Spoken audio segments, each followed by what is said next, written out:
This is the Big 50 Beekeeper. It's December 27th, 2021, and I'm out here in the bee yard.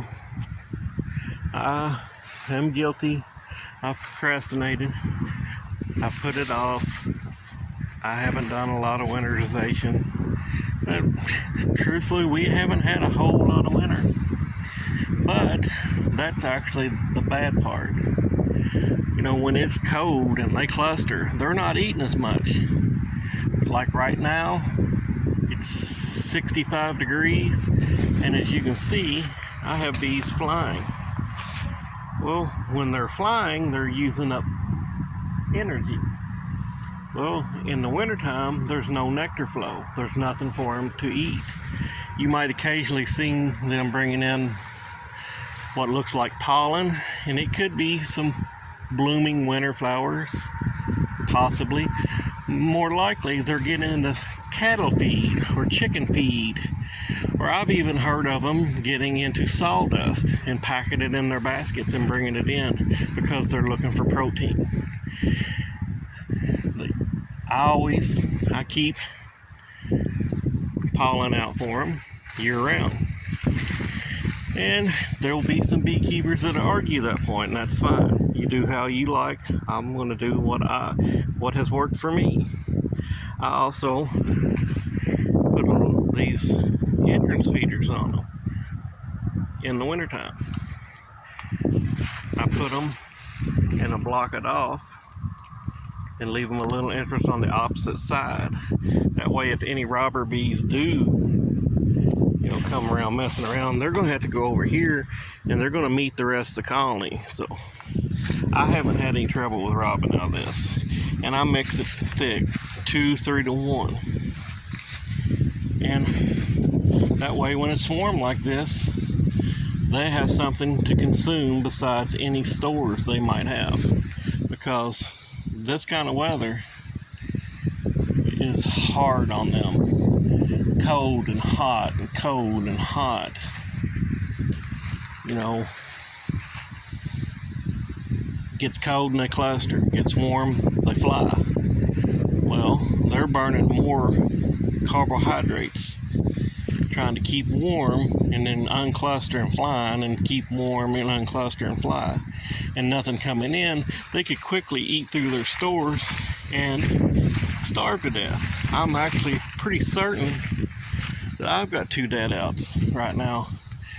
It may have been because I took my time about getting out here, or they were just weak to start with. Of course, I'm not for sure in this polystyrene hive. They're the weather doesn't get into them as quick, so they may actually still be just clustered some and the heat ain't got to them. But the rest of these guys are flying. They're looking for food. They're not finding any. You got to supply them with it. That's my belief. You do what you want. There's going to be beekeepers out there like swear up and down and I'm going to kill them, but I haven't yet, and I've done it for several years. Also with the pollen, where they're going to raise brood. Well, you need, unless you're way up north where they stay clustered the whole time, you need a few winter bees to replace the dying bees that are dying, that are still out flying and foraging. So you need a little bit of pollen coming in for them to brood a small patch of winter brood. You know, I've had, before I started feeding pollen all year long, I'd have some that were just like tiny, like golf ball sized clusters by the end of the winter. And that's because they didn't have no pollen coming in. They weren't raising any brood to replace the dying one. Colonies like that sometimes will rebound, sometimes they won't. So I feed pollen year round. I feed thick syrup on the entrance feeders in the wintertime. You know, at least 2 to 1, if not 3 to 1. And you mix your sugar by weight. 25 pounds of sugar, 1 to 1 is 25 pounds of water. 2 to 1, 25 pounds of sugar, 12.5 pounds. And 3 to 1 is 6.25 pounds, which roughly a gallon of water is 8.3 pounds. So, you know, for 2 to 1, about a gallon and a half.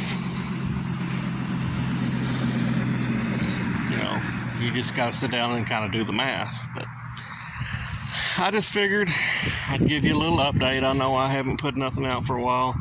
Never did get around to building my shims for my hive tops. Go figure. That happens sometimes. Other things get in the way. You know, I get busy with something else, and sometimes I forget and don't get time to get out here. But I do my best. I always say the bees won't wait for you. So they're going to do what they're going to do, whether you want them to or whether you got time to do it or not. But beekeepers are more waiting on the bees than the bees are waiting on us. They're going to do what they do no matter what we think or what time we've got for. They're going to do it. That's just like in the spring. They're going to build up and swarm whether you got time to fool with them or not. So, but I just thought I'd make a little quick video out here while I was doing this. Say I'm still around. I've just been a little bit busy. So I'm going to hop off here, and if you like these videos, like, subscribe, and hit the little bell icon for further notifications. And I'll catch you later.